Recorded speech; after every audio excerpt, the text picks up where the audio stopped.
We have developed speed, but we have shut ourselves in. Machinery that gives abundance has left us in want. We think too much and feel too little. More than machinery, we need humanity. We know the air is unfit to breathe and our food is unfit to eat, as if that's the way it's supposed to be. We know things are bad, worse than bad. They're crazy. Silence! The great and powerful Oz knows why you have come.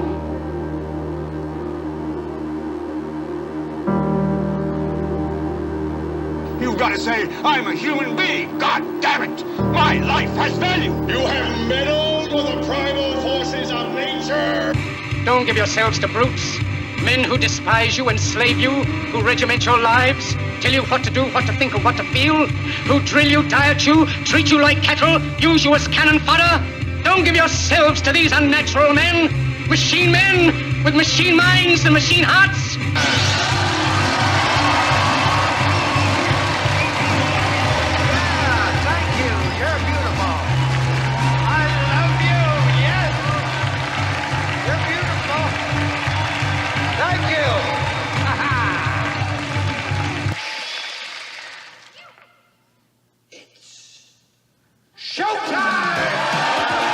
And now, Reality Rants with Jason Bermas. And who loves you? And who do you love?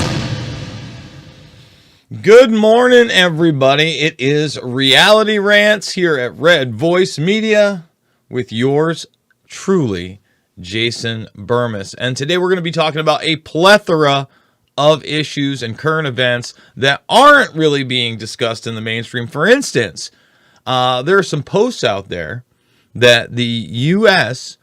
is in a military conflict with Haiti. Now, let me just say this. First of all, most people are not even aware of AFRICOM. And this is one of those pseudo-U.S. NATO partnerships of dominance militarily in another region. You see, here's the deal. When you have these alliances, they put these devices that are automated in the sky, and they rain down random death showers on whomever the establishment pleases. And yes, this happens at weddings and other events, and in most cases, the people that are killed in these things are civilians. But you have to understand, in a system that most people don't even realize, that we had enemy combatants during the war on terror that we were fighting. And the definition of an enemy combatant was any military-aged male in that enemy zone. And that military-aged male was 16 years old. So anybody of a specific gender, not very equitable, not too diverse, was a military target. We still don't talk about that. And that's a big, big problem, because that shows you that a moment's notice, that could happen here. And slowly but surely, we become more acceptant of the idea of authoritarian rule.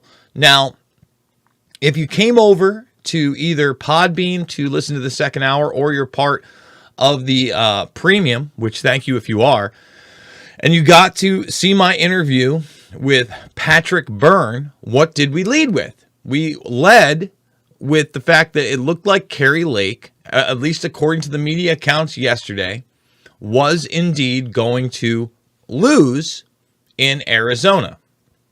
And 24 hours later, the media has basically declared it for Kari Lake's opponent. Okay, and this person goes by that Joe Biden model. Not going to debate, not really going to do events, not going to do media outings, and I'm just going to say I'm popular. And if anybody says anything about corruption in any way, shape, or form, you're an election denier, you're ultra MAGA, you're a white supremacist, You're a racist and a bigot. And you hate democracy. And those are the smears we see again and again and again and again. So we're going to hit a plethora of news, including that. And then we're going to have Dan Dix of Press for Truth on. Did this interview over the weekend. He's a good friend of mine. First half hour is going to be available here, free, about 30 minutes, obviously, into this broadcast. The other half hour is going to broadcast in the premium section, and then we're going to come back, hit some more news, and if you do call in on the Podbean, maybe we'll take some calls. So let's start going down the line. Now, first story, before we even get into Trump and MAGA land, and I briefly talked about Chappelle, and Chappelle's a realist, right? I mean, he tells all these people that live in a bubble in New York City, and believe me, guys, believe me, I know a lot of these people.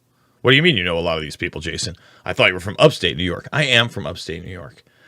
And the thing is that you have these systems called SUNY and CUNY schools, okay? And basically they're state-run universities. They're kind of cookie cutter, but they're college universities where, especially in the field of business or teaching, you get a lot of degrees, right? Mass comm, which is absolutely useless.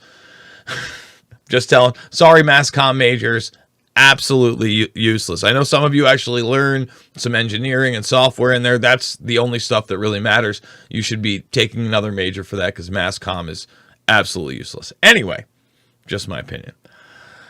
You get a lot of New York City kids, and especially Long Island kids. And the Long Island kids think they're New York City kids, but they have more money. Their parents kind of got out of the city, so they feel that much more superior to you in many ways.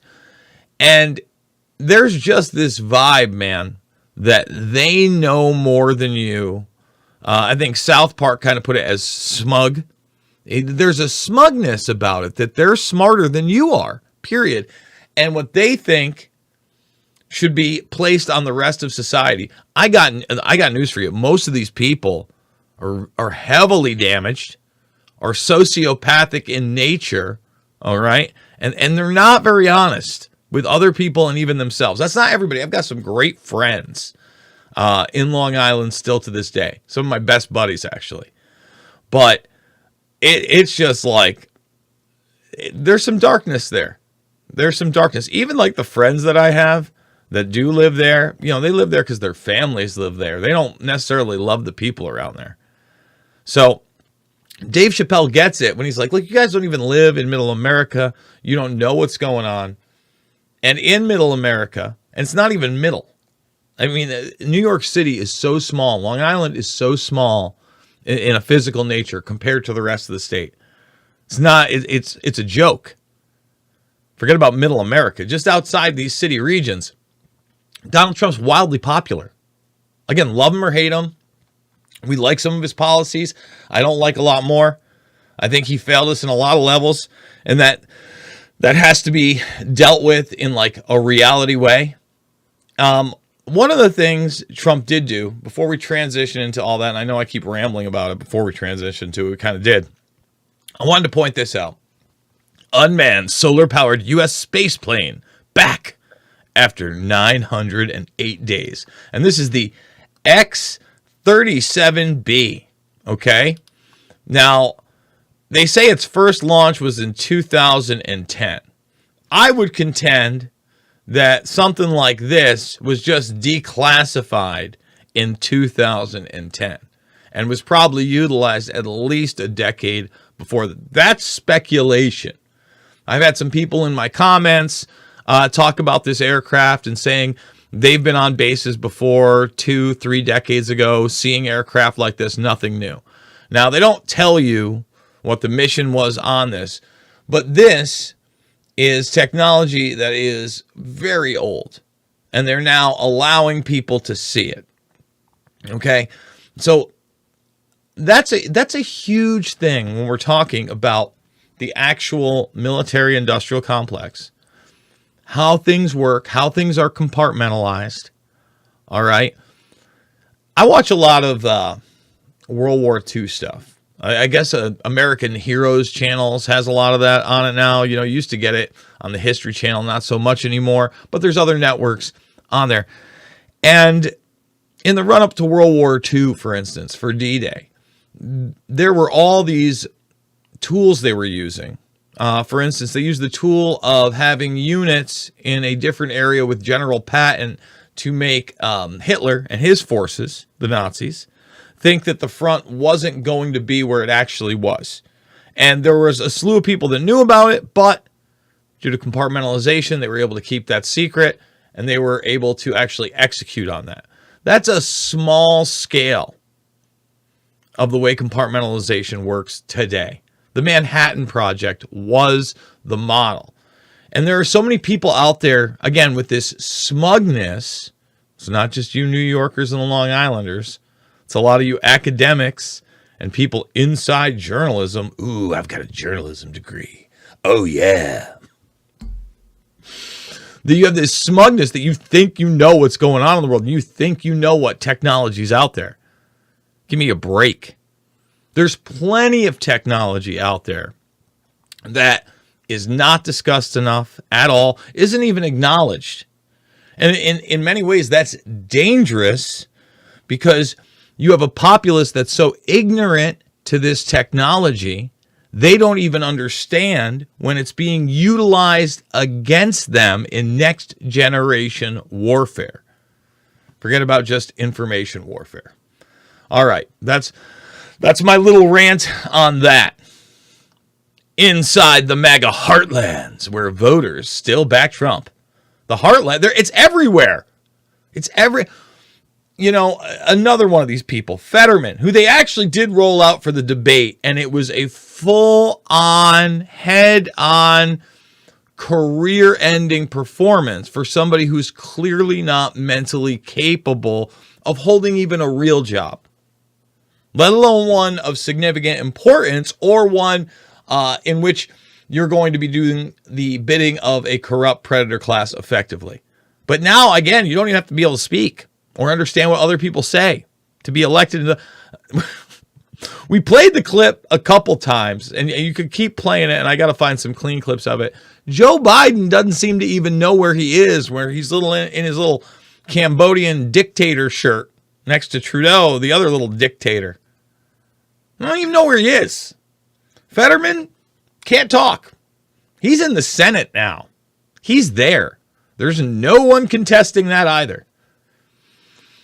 And I said to everybody, Red Wave, they haven't fixed the system. They haven't fixed the system, and they've tricked you into a two-party paradigm. And one side of like idealistic political values that people harp on via rhetoric do us no favors when that rhetoric is not taken into action. I like apple pie in America too. I love my country. But that doesn't mean that because some conservative says that, and he's about the red, white, and blue, and he's backing the blue, that there aren't corrupt police, because there are, or that racism doesn't exist, because it does. All right? That we shouldn't have government programs at all. I think they should be minimal, okay, to help people, because then you start getting into like the whole libertarian and anarchist, idea. Look, I'm a grown-up, and we live in a very, very complex world, but we need a system, again, a very easy system that we could have that I discussed with Patrick Byrne. One person, one vote. You have an ID, you go in to vote. It's on a paper ballot. It's counted by another human being, checked by another human being, checked by a camera in live time that is put out into the web. There would be some other securities based around it. Absentees only in, actual cases that you need it. If we need the national holiday, I'm all for that as well. But come on. Enough is enough. And when you look at this MAGA heartlands, I mean, look who they try to get right away. The first picture, Daily Mail does some good work, but you got to You got to say, look, the first picture in the background, look at that. We got a Confederate Trump, I think. I don't know exactly what's in the middle there, but it's like an offshoot of the Confederate flag, right? And you got your, what you would think is a stereotypical flannel-loving redneck right there next to Ivanka and Donnie T, right? I can't get enough. But look, you look at something like this, and that's a reality to this day. When I travel across the country, and I do it pretty often now from the middle over to the East Coast. Haven't taken a lot of left coast trips in a long time now. But I'll tell you what, pre-2020 when I was going across the country as well, people love this guy. And believe me, I don't love how he shut down the country. I don't love how he stepped in line with guys like Pompeo and Barr and Bolton and Mattis. All right, I don't love how he didn't step up to the plate for Julian Assange at the end of the day. It's a big problem. It's a big problem. Okay, and I don't love how the infrastructure of the voting system was not fixed, or at least attempted to be fixed on a federal level, prior to all of this. Because now we got the same infrastructure in 2022. We're going to have the same infrastructure in 2024. And I actually should be having Roger Stone in a pre-record on Wednesday that we should be putting out there Thursday. It doesn't look like Ian's going to happen this week because he wasn't available today. And today I think was the only day that I was available. But I'm going to ask him that same thing. If we don't change the infrastructure, how are we going to stop these things from continually happening? These selections and not elections. And let's be honest, the vast majority of the elections that we've had that are any type of fair, the vast majority of them are of candidates that are selected by a predator class because they are social climbers willing to bend the knee to a globalist agenda of command and control of track, trace, database. Let's be honest with ourselves. Laura Trump warns Ron DeSantis not to run against her father-in-law in 2024 because the primaries get messy and raw, and he will have opportunities in the future. Look, I'm not even really backing DeSantis that much. Jason, what do you mean? He spit a good game, but at the end of the day, there's a lot of people in Florida, and there's a lot more that he could have done. And there were masks in some school districts, all right? And although he didn't shut it down, they still had, listen, when I went down there, and I went down there for a wedding, and I want to say, did I go down there before that? I think that's right around when I went down there. It was still pretty late. It was last September, so 14 months ago. You know, there's still people social distancing and wearing masks at a Panda Express. And the hand sanitizer was everywhere. Don't fool yourself. All right? And I don't like his foreign policy at all. I realize he's a military guy, but anybody who's not willing to come clean on the war of terror is somebody that shouldn't be trusted. And you know, that's a good segue. We're going to come back to Trump in a second. And look, DeSantis has said and done some good things, right? Especially in protecting children. I'm all for that. I'm not here to attack the guy. But first of all, you don't want the infighting. It's very obvious that Trump is going to run. I'm more of a Rand Paul man anyway, who I also hope runs. And if Trump had any brains, he would absorb him. He would absorb Rand Paul. That would be his running mate. Or outwardly, they'd say that this guy's got a position in my cabinet, Secretary of State, something important. Because that's where Rand needs to be, period. So anyway, we're going to come back to that in a second, but this is how it's really run. I mean, we talk about C-elections. This is a clip of back in the day when Clinton gets confronted about his role in Iran-Contra and Mena, Arkansas in general. And he denies any knowledge of what was going on in Mena, but Iran-Contra was that moment in time where we exposed, in some respects, this actual deep state. People talk about this network that is beyond the law, that starts the wars, okay, coups the leaders, okay, controls the currency in most cases through their little IMF buddies, deals the drugs, does the arms trading, backs certain military. And the film, American Made, about Barry Seal with Tom Cruise, which you can watch it. I would encourage you to watch it, but I would encourage you more to look into the actual Barry Seal story and get beyond a lot of the fiction they put in there. Originally, American Made was going to be called Mina. And even Bill Clinton gets a cameo in this film, alluding to the fact that he was indeed involved, period. And there's a lot of evidence that Bill Clinton knew a lot more than he said, just like George H.W. Bush knew a lot more than he said. But I want to play this clip right now of, an actual journalist asking an actual question of Bill Clinton. Sir, the Republicans are trying to blame you for the existence of a small air base at Mena, Arkansas.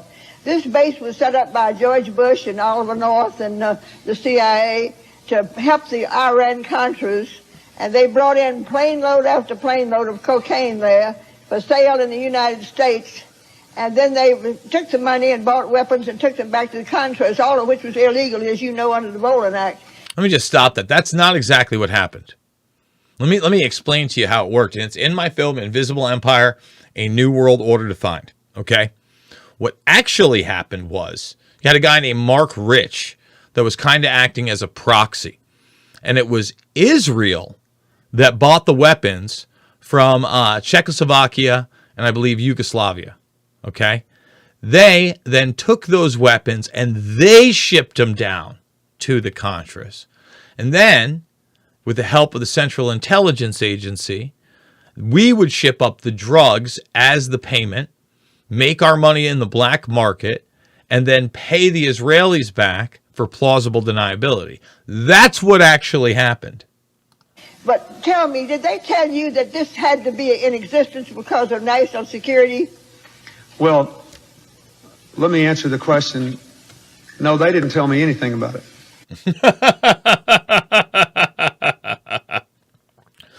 You got to give Clinton credit.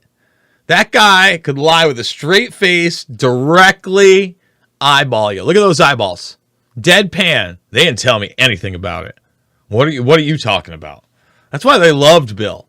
That's why back in the day, when I was ignorant to politics and what was really going on behind the scenes, and the economy was good under that guy, and he was the guy on Arsenio Hall playing the saxophone, I actually liked the guy. Right? Who cares if he had an affair, with Monica Lewinsky? That didn't bother me in the slightest. Okay? So these are the types of headlines we're seeing. Again, I did this Daily Mail one because it's Loser Lake was robbed. That's what Trump said. There was another headline already there, Election Denier Lake. So, again, Katie Hobbs, somebody who didn't even really have to run. She's probably just as popular as 81 million votes Biden is. You know what I'm saying? Probably just as popular. Election denier and Trump ally Carrie Lake cries BS and signals she will fight on after Democrat Katie Hobbs flips Arizona blue. Rival Liz Cheney is first to gloat on Twitter. They love to gloat. These people that fortify elections. All right. So now, again, 50.4%. Where are the audits on this? Where are the actual audits on what is taking place? Are we ever going to get them? Or are we going to understand that the Department of Homeland Security, the fusion centers I talk about, the signature reduction program, and beyond, what? They're colluding with their what? Trojan horse civilian systems and banning speech that casts doubt on the Red Mirage and Blue Shift election events. Okay, this is the Foundation for Freedom Online. Let me read some of this. Last week, The Intercept published a set of leaks that drew broad interest in perhaps the most undercovered scandal inside the U.S. government today, the Department of Homeland Security, DHS, quiet move to establish for the first time in U.S. history an explicitly inward-facing domestic censorship bureau.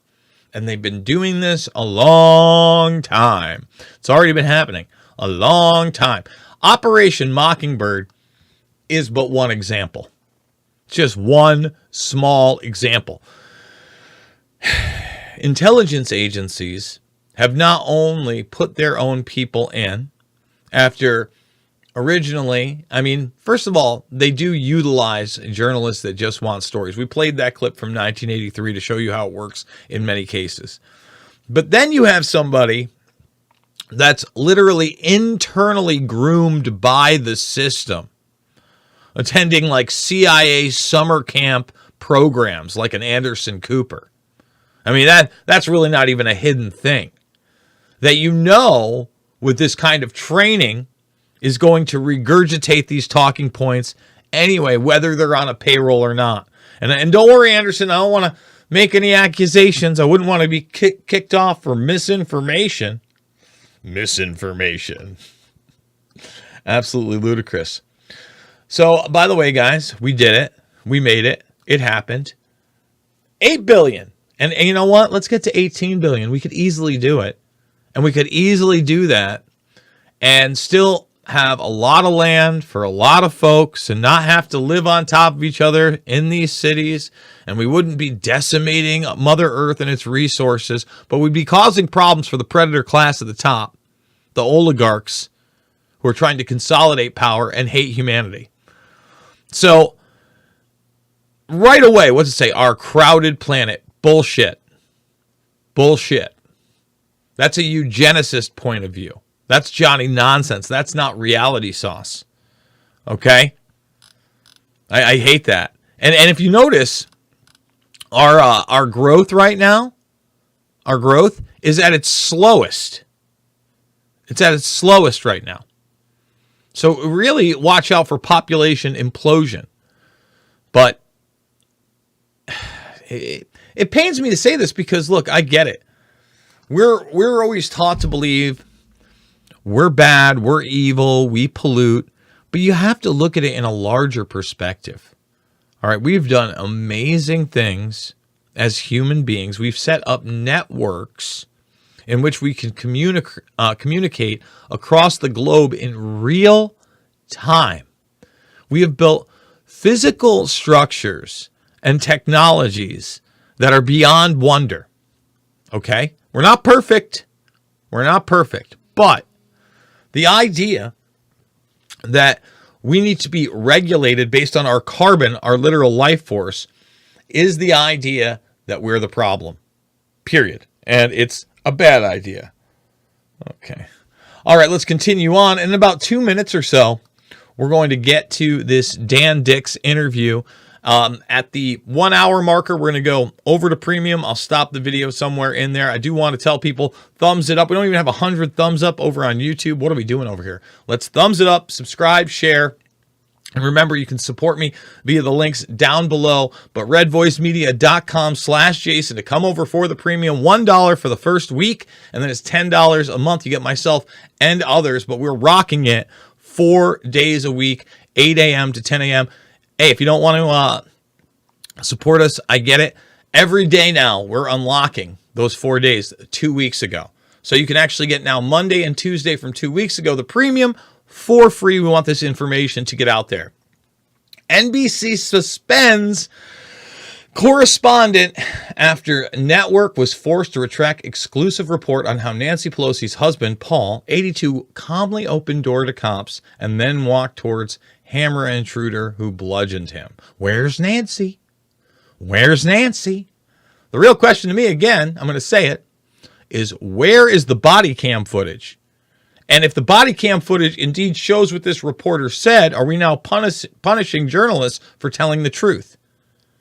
I mean, here's the deal. If somehow that footage ever gets out, ever leaks, and it's exactly what we saw, and we saw that report was immediately retracted, and now this guy is being punished, is there a better example of how you are being punished now for telling the truth in journalism?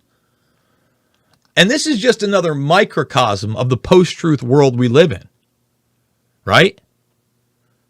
It seems beyond absurd, but here we are in real time. Where's Nancy? You know, they finally got to a point when I first covered that, I'm like, why isn't she doing interviews everywhere? Why aren't we seeing everything here? She finally got her sit-down interview.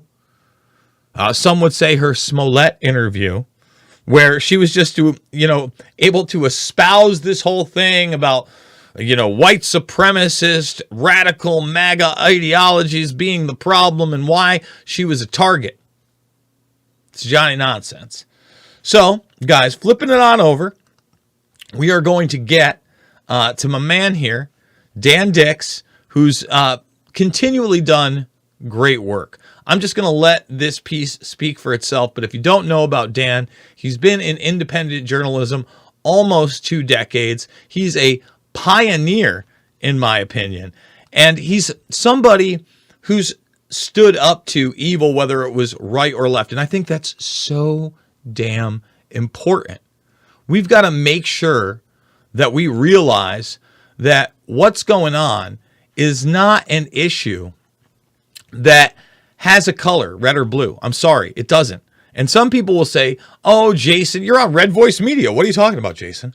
What I'm telling you is that we have a system right now, especially, everybody's talking about Kevin McCarthy is going to be the Speaker of the House. I don't know much about Kevin McCarthy, but I guarantee you, if they make him Speaker of the House, you think your conservative values are going to be representative? Give me a Tom Massey. He's another one Trump should be getting behind. All right. So without further ado, let's get to my man here, Dan Dix, who once again has done some really great things out there. Let's see. Do we have it right here? Boom. Hey everybody, Jason Bermas here, and in this segment, I've really got a treat for you. We've got one of what I would consider the pioneers of actual independent media, somebody I've known now for the better part of 2 decades. I can't believe it's been almost 20 years, but it really has. And, this road wasn't paved with traditional conservatism. This road was paved really with what I would say, at least in the beginning of what was to me the true truth movement, was a lot of the left. And we were really shunned by the right, made fun of by the right. And it's been kind of bizarre to see that world inverted, but somebody who's really never swayed and continued to challenge the narrative on both sides is Dan Dix and Press for Truth. You can go to pressfortruth.ca. What is that galvanizing moment, Dan, that brought you into the fray of alternative media? Because I remember all the way back in the day, probably before Press for Truth, when you were starting to go to events and ask tough questions of officials that no one in the mainstream media would ask. And we're talking probably 2007, maybe even 2006. And you were just on fire. And what I've always loved about your approach is you're not hysterical, you're not loud, you're very concise, and you're to the point, and you're asking a tough question. Tell us about that. Sure. The tipping point, you're correct. It was actually 2006. And at that point, I had already been doing this type of stuff for quite some time, but I hadn't really come up with my own kind of identity. I was joining a lot of different groups that I had met up with. But then everything changed when the Build the Bird group was coming to Ottawa, Canada. That's just a few hours drive for me. So I was like, I'm going to go cover this. And that's when the first time I ever actually brought a camera with me. And I was like, I'm not going to this anymore as like a protester or an activist or anything like that. I want to just I want to document this. I want to be a videographer. I want to film these guys and question them on video. That was the first time I got a taste of doing any of that kind of stuff. And that was the moment I knew I wanted to do that for the rest of my life, essentially. So yeah, 2006, I came up with the name Press for Truth, and just been banging out videos ever since. So let's talk about some of those early engagements. Who were the officials that you were confronting, and what awoke you initially to the Bilderberg Group, which I would say is still largely an influence at the top of the power structure in this post-truth world that I would also argue they helped to create? Well, I must say, Jason, it's one of the films that you were involved with in the early years that had a big part to do with me wanting to take my activism and my research to the next level, and that, of course, was Loose Change. I mean, that really opened up my mind in ways that I have never even could have imagined were possible, and that was one of the really key events that wanted me to start getting more active and out in the streets. So essentially, it was one of the films that you were initially working on that is responsible for me wanting to get out into the streets and launching Press for Truth. So that was probably one of the major ones, and then I started seeing prime ministers and heads of media, heads of finance, heads of military operations, and started confronting them to the face. I've so far confronted, what is it, like 4 Canadian prime ministers, I think? Jean Chrétien, Paul Martin, Trudeau, and there's probably another one that I'm forgetting right now. But isn't that incredible that you've literally approached the supposed apex of the power structure? Although I would argue, and I'm sure that you would argue, these guys are really the puppets, the front men that are just pushing the agenda in many cases.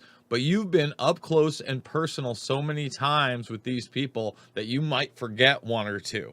And let me argue again that the work that you've done is so much more important than the mainstream media, because as I highlight, and you highlight in my film Shade the Motion Picture, when we're actually at Bilderberg 2012 in Chantilly, Virginia, a lot of the people who are within the media power structure are actually inside with these leaders. I mean, speak to that aspect of it. Well, I can tell you an interesting story about that. One time, I had managed to infiltrate Bilderberg Hotel while it was on lockdown. And so the only people in there were Bilderberg members, and there was a small clique of the press who were staying at the Bilderberg Hotel. And I ran into them in this little smoking lounge. And I found out that these were like the top guys at CNN, MSNBC. There was a lot of them there. And I found out that they were staying at the Bilderberg Hotel, but were being flown out every day to Munich to cover the G7 in Munich. And I said to them, are you not covering what's happening right here in this very hotel that you're staying in this weekend? And they were like, what's happening in this hotel? They didn't even know. They had no clue that the Bilderberg conference was going on in this very same hotel that I was in. And once I explained to them who's here, what they're doing, they have more power and influence than people at G7. They were like, wow. They said this to me off the record, but they're like, wow, you are doing the real journalism. What you are doing is true journalism, and we essentially just accept a paycheck. And he absolutely wasn't kidding, because I went and visited the G7 in Munich while I was there. I managed to get in there as well. I got a G7 press pass. And when I went in there, Jason, I was given free food, free champagne, clothes, a backpack. They offered B-roll footage, so I didn't even have to do any work. And I mean, what journalist in there is going to speak negatively about such an organization if they're being pampered and treated like that? It was just mind-boggling to see firsthand. But yeah, just a little interesting story of when I ran into the MSM at Bilderberg, and they didn't even know what was going on. And that's so important. Because, I guess that Klaus Schwab, he's come onto the scene now, but he's kind of been at the World Economic Forum level. And just like there's a United Nations level, there's also a G7 and a G8 and a G20 level.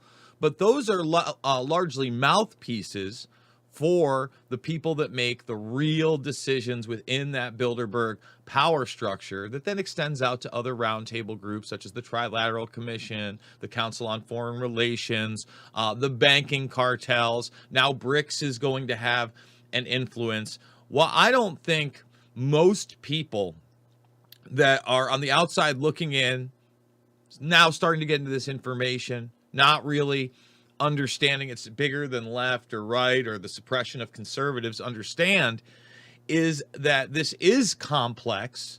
There are competing factions, but at the end of the day, Dan, as you know, this is really about collectivism mixed with authoritarianism into techno-fascism and ultimately transhumanism. So I know that's a mouthful, But can you speak to that a little bit?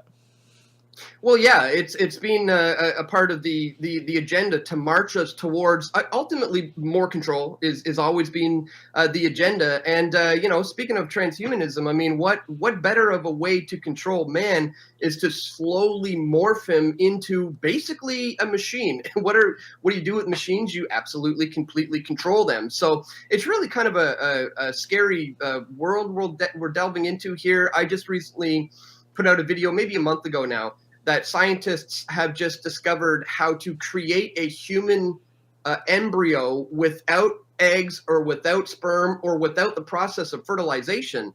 It's just absolutely wild. And beyond that, now they're getting to the point of being able to literally read thoughts. They've just developed this new thing. It can't like exactly word for word pick out what you are picturing in your mind, but it can essentially paint a picture. They did experiments where people would watch a movie and the program was able to come up with a plot based on their brain waves. So this is very, very real. This is something I know you've been talking about for decades, and it's all starting to play out in front of our very eyes. I know you cover how Elon Musk seems to be the kind of posing as the champion of this thing, but you and I both know he's not the savior at the end of the day. In fact, maybe quite the opposite. So really, really interesting times that we're finding ourselves in here, Jason. We might get to the Musker nuts later. It's Klaus Nut Schwab. It's the Musker nuts. These are the faces we're given. It's almost like you're given this Bond-esque Tony Stark figure that's offering you the same exact thing as the Dr. Evil Bond-like villain, and you want to believe they're at opposition because you got a guy like Klaus painting the great narrative, right? That's his new book. That's the next thing after the Great Reset and the Fourth Industrial Revolution. But then you've got the Musker nuts coming up with $44 billion to free Twitter, and I've yet to see anything free. I see the same fact checks that were there 2 months ago. I just saw more fact checks. As they do this, and I know that you're a Christian, and I'm pretty agnostic at best, but I acknowledge there's absolutely a spiritual aspect to this, and one of the things they've wanted to do is destroy traditional religions that are also associated with the traditional family structures. And one of the new ways, it's not new, but one of the more bold ways I believe they've been doing this in this movement of command and control through their sustainability and green movement is recently they had their COP27. And they actually launched their new global religion. It's a Gaia religion, and did a prayer at Mount Sinai on behalf of this. Really? Oh, they did, Dan. Oh, they did. Well, that's surprising. I mean, it is a new religion. This whole, I mean, look at these kids going around here destroying old works of art, completely brainwashed into thinking that this is something that's going to, benefit society. It's absolutely shocking that it's gotten to this point, Jay. I'm sure you've seen some of this. Another one just happened, I think, like yesterday or something. They threw maple syrup on a painting who the artist was actually in support of the causes that they are against. So it's absolutely mind-boggling. But yeah, no, that's one of the major things that's being used moving forward for control. And you mentioned like how the WEF has control of these certain people, and when we want to talk about the destruction of the family unit and things that are going to lead towards the downfall of Christian society here in Canada, you got to look to the top. And the top right now is Justin Trudeau, and he's just absolutely out of control, unbelievable. I'm sure you've been covering or watching what's happened over the last year with the Trucker Freedom Convoy. But beyond that, he is like, for example, next week he's going to be on a TV show as a special guest on Canada's Drag Race. This is the guy who takes his children to the Pride Parade. If you want to talk about destroying the family unit, just look what Justin Trudeau is doing as a transgender activist here in Canada. It's shocking, really. Well, let's be honest about Justin Trudeau for a moment. The guy is on film several times, not just in blackface, not just as Aladdin, folks, in a camp video where I actually got censored on YouTube for daring to put it in a thumbnail, where I not only highlighted the guy was in full blackface, but that he had put an artificial, I would say 18-inch to 24-inch dong snake down his pants to his knees. I mean, I want everybody just to let that one sink in, that got a total pass from the mainstream media, that he was doing that in college with his rich buddies, and it was hilarious to them. You know, that's not, I just want to let everybody know, that's not quote unquote white privilege. Okay. That's billionaire privilege. That's what that is. That's establishment privilege. That's how you get away with Johnny nonsense like that. Yeah, well, the guy, you know, was born and raised with the silver spoon in his mouth. We've always kind of known he's been primed and prepped and shaped and molded for this very position that he's currently in, and he's doing their bidding wonderfully.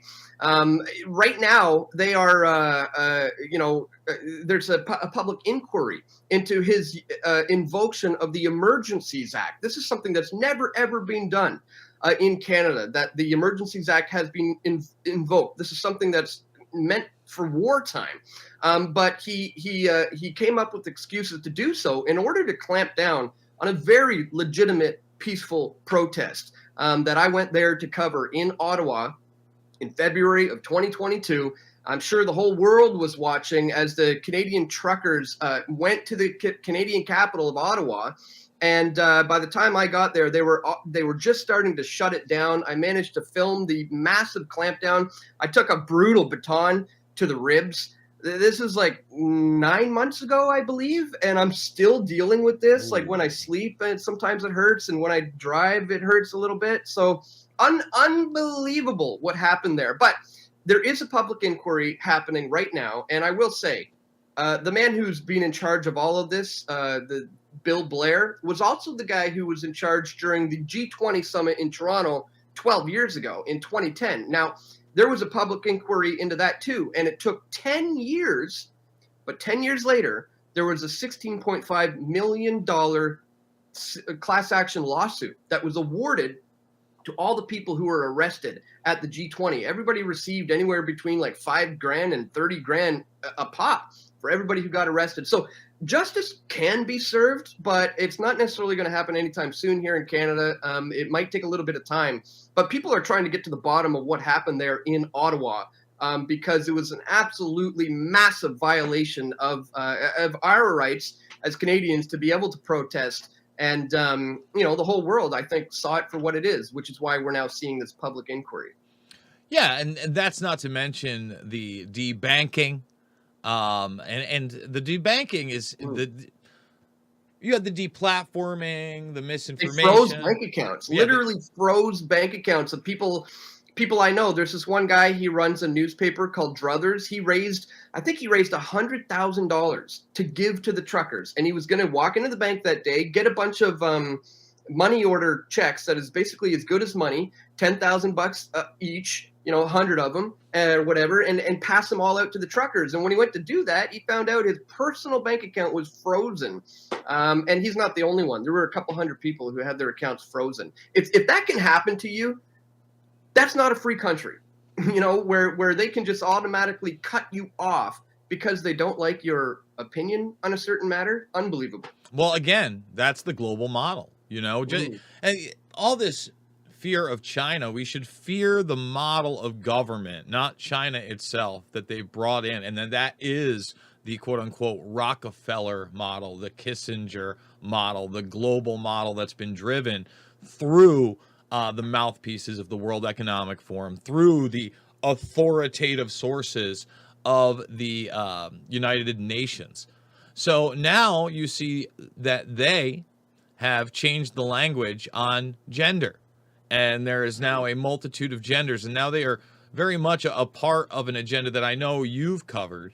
And it is a transgender one. You mentioned the Drag Race show and Trudeau. But at the end of the day, and we'll go over this in a moment, but I want to specifically talk about one of the cases that you dealt with.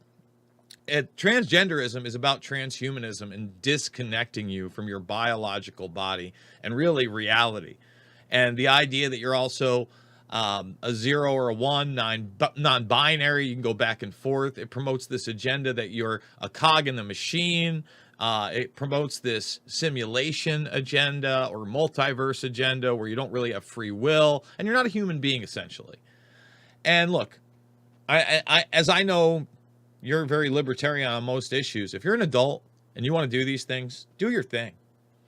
But once you involve children or the abuse of other people, that's where you draw the line. But this is a very real agenda, and you fought one of those agendas in the case where a biological man demanded that he have his nuts waxed. Okay, at these salons where obviously the women who had been performing this for years, sometimes decades, I'm sure, didn't want to do it. Shocker. And there was a whole court case about it. Tell us, first of all, refresh our memories about that case. And then you were really at the forefront of that, and you took some heat, but you're, again, in the right, Dan. Well, yeah. I mean, this is a guy who goes by the name of Jessica Yaniv, who was going around filming and recording the phone calls because, I mean, he was looking for a lawsuit, really, based on discrimination, calling around the different female waxing places to see if he can get a wax job. But then once he sets up the appointment, he drops the bomb that, oh, by the way, I'm trans. And then when he shows up, they realize, oh, we're not equipped for this. We've never done it. We don't know how to handle this, and we don't even want to. This is not something I want to do. Like, some of them might be a married woman, you know, with a husband at home who's just like, I can't be doing this. It's just ridiculous. And he took them to court. And I went to the court proceedings, and it was funny. The first thing he said when he opened his mouth was that he needs to leave, and the judge was just like, he's free to be here. But anyways, he ended up losing. And having to pay for that. I think he ended up having to pay some fines or something, but don't quote me on that. But he did lose that court battle. But I kind of stopped paying attention to him a little while ago because that's really all he's looking for.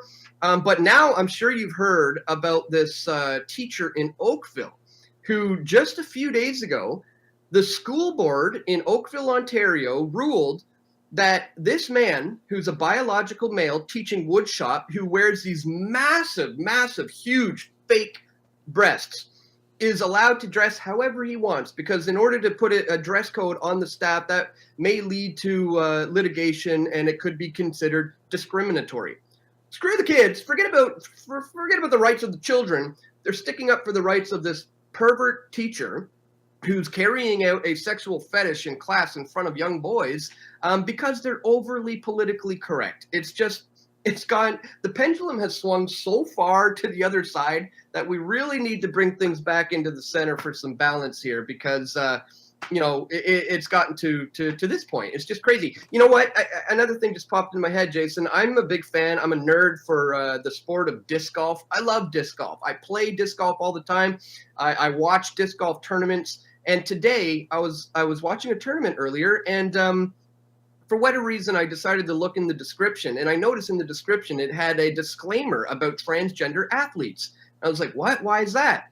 So I started looking, and I noticed the female tour that's happening today, one of the players is transgender, and I just had to point out that this is so unfair to the women who have worked so hard to get to that position that they are in, that this guy can just kind of come along and start competing. And, I made the comment and got some flack for it that, I might as well identify as being handicapped so that I can just crush the dreams of all the kids at the Special Olympics. That should be okay, right? And if anybody disagrees with that, you're just bigoted, right? And you're being discriminatory. I mean, this is the slippery slope.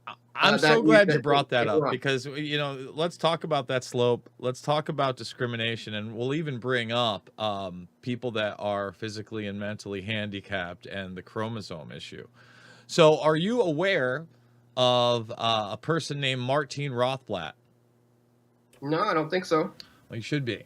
So Martine Rothblatt, we're going to stop it right there. And basically, I don't believe that I actually get into the chromosome issue, that I wanted to get into with Dan when I started talking about Martine Rothblatt. For those that haven't followed, is the most powerful transgender person on the planet, United Therapeutics, an author from transgender to transhuman. And in that book, one of the arguments that's made by Rothblatt actually gets into those that are born with different sets of chromosomes and end up having Down syndrome or other mental and physical handicaps. That's one of the arguments that's made, that these things are biological accidents. You're a biological accident and your genitalia is an accident. There's actually billions of sexes.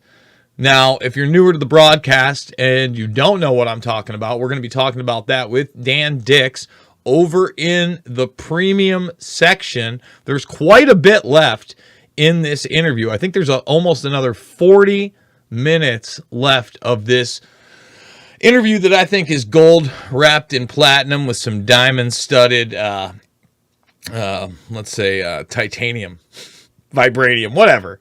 I'm not a jewelry guy, really. I like some little things, like usually like costume jewelry. You'll catch me in like a Star Wars thing every once in a while. But Dan, again, a pioneer, somebody who's also a documentary filmmaker. You can watch his films for free online, just like I think you can watch mine. Into the Fire is an amazing film. Also did a 9/11 on trial film, which I think is absolutely fantastic. As we get ready to go to the other side, I do want to remind everybody, I am a documentary filmmaker. All of my films are free. Loose Change Final Cut, Shade the Motion Picture, Fabled Enemies, and which one am I missing? Fabled Enemies, Shade the Motion Picture, Invisible Empire, New World Order Defined. Is that the one? Must be. Invisible Empire, New World Order Defined. You can get them. You can share them. I want you guys to watch them. We're about to fly over. Okay, so one by one, we leave here. Come over to redvoicemedia.com/Jason. If you're not a premium subscriber, theinfowarrior.podbean.com. And you can listen in. Dan Dix is going to be doing big things. Big things. First of all, if you don't know Dan, he's been in the mix. You know, when he covers, for instance, these protests, he talked about taking a baton. But one of the things they used to do to Dan, because some of these people are just insane. Dan Dix is a straight down the line, real deal independent journalist that gets, again, down and dirty, period.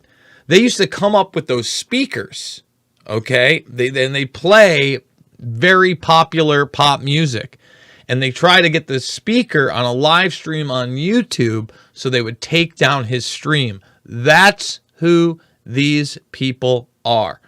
So before we go back to Dan, we're going to go over to the second hour. I want you to thumbs it up on the way out, subscribe, share. Thank you, Rock Finners. Thank you, Bermas Brigade. And please leave a comment outside of just the live stream. That helps the algorithm. That brings people into the second hour. And again, it's funny. We talked a little bit about the Pelosi case. The second hour that's free and available from 2 weeks ago is a breakdown of that Pelosi case and a ton of other things involving it. So one at a time, we're going to leave you. Let's do it here. We'll see you later, Rockfin.